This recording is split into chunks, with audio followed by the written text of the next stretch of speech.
Hello everyone and welcome back to Red Rock. Someone recently asked us to create 3 custom necklaces using this beautiful Tiffany Stone material from Utah.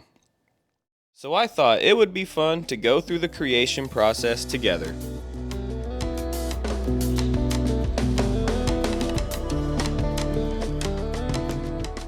Here's some of the slices that we've cut.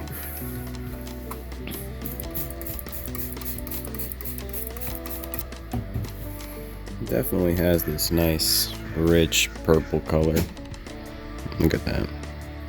The customer specifically said they want as much of this purple inclusion as possible. We're going to look through these pieces and find which ones look the best, and we'll decide which ones to cut. After looking over all the pieces, a lot of good contenders, I think we'll manage to make those 3 pieces out of this piece here. Really like this little purple pocket here, and then up close, it's really hard to see it on camera, but right here is like a really pretty agate little structure. But yeah, we'll get it all set up and move forward.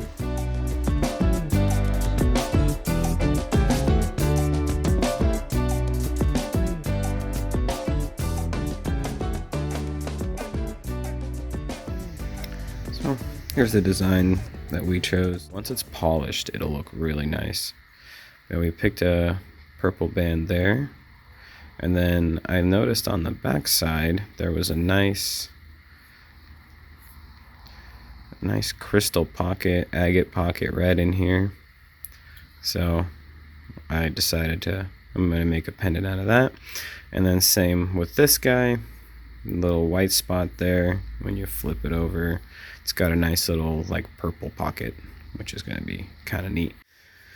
Bust out the trim saw and get to work.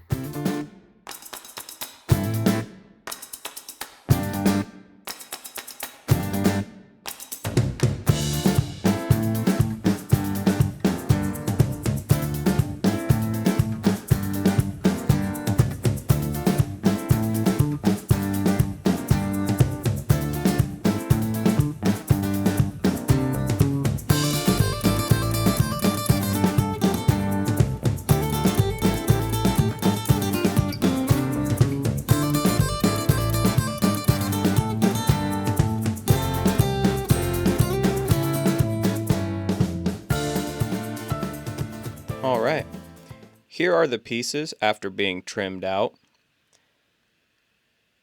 I wasn't too satisfied with the amount of color we got from that first slab, so we decided to cut pieces from this slab right here as well.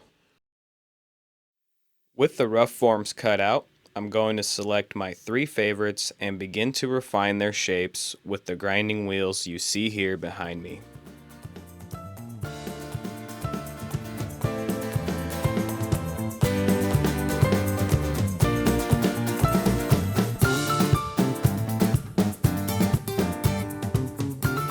With our grinding wheels, we have developed the silhouette of the piece by taking off a lot of the large and sharp edges around, trying to meet our outline as close as possible.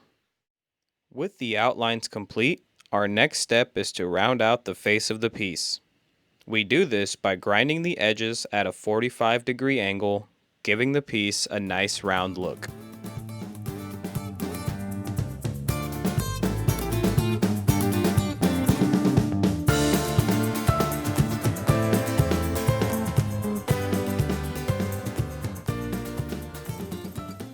Here are the 3 pieces we have selected. This one has a nice crystal pocket on the back.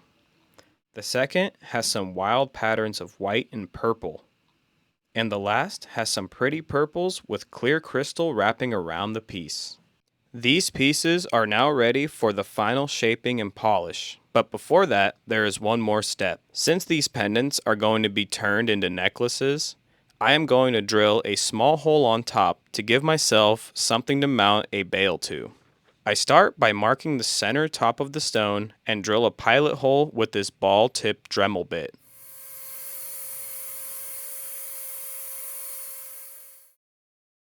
Afterwards, I will switch over to a 1 mm shank and drill into the stone about a 1/4 inch.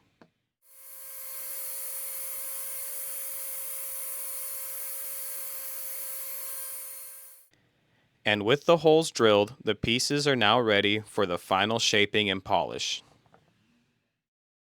So, just got done with all the shaping and pre-polishing with this wheel for those Tiffany stones.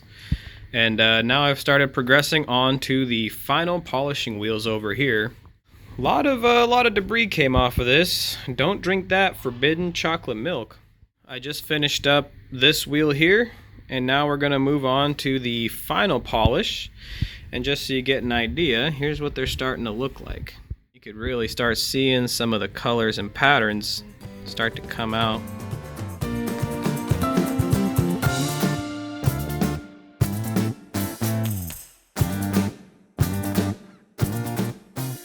I'll show you guys what they look like once I complete the final polish on these. So here's what the pieces look like after a final polish. Yeah, they came out really pretty. Purple really came out on these. With the polish done, we take the pieces back to our jeweler station and begin to mount the bales and completing the pieces. And as an example, here's a piece I did earlier. Essentially, we want to attach a little hoop ring style on the top of the stone.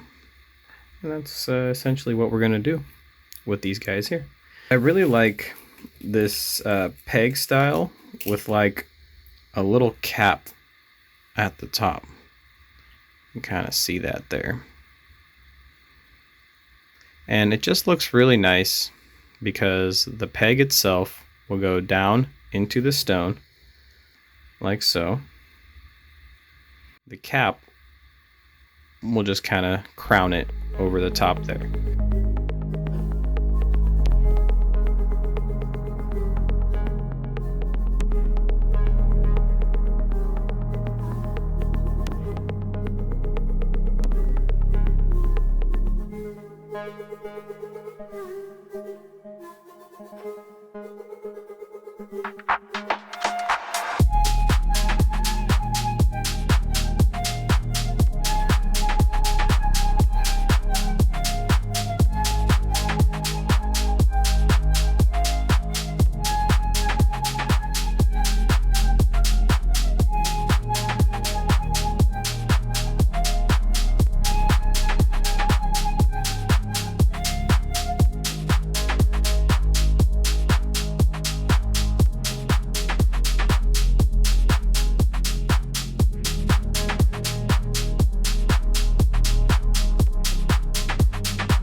Pretty much does it. And now we have our 3 pieces. They all have a loop peg bale mounted to them. And we're back. So here's the pieces. They have their bales already mounted, all set up and ready to go. So now we're getting towards the end step here. The first thing I do is I use these little clasps here, and these are just simple. Let's see if we can get a good view. Kind of look nice on the front, and then on the back they are just split. So I grab my pair of pliers here, I grab the base, and I just open them up a tiny bit, something like that. And what I'm gonna do is take my stone and then obviously match up the front to the front of the stone. We're gonna loop it on there like so, and then we take our pliers and we are going to close that loop. And then now we have our piece mounted on the clasp.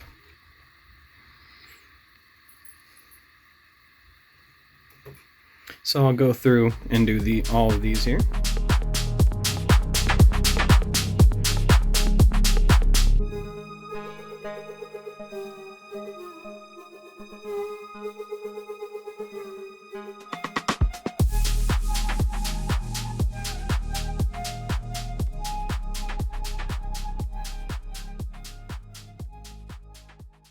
So now we have our 3 pieces with the clasps on. And from here it's pretty simple. You just take your chains. We take our chain, and I use these jump rings here on the ends, and they're just small enough to fit right through the clasp like so.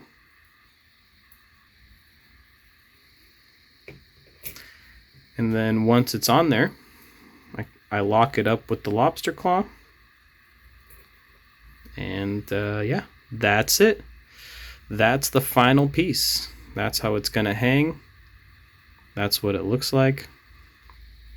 So we'll get these all finished up, and then we will do some close-ups of the final result.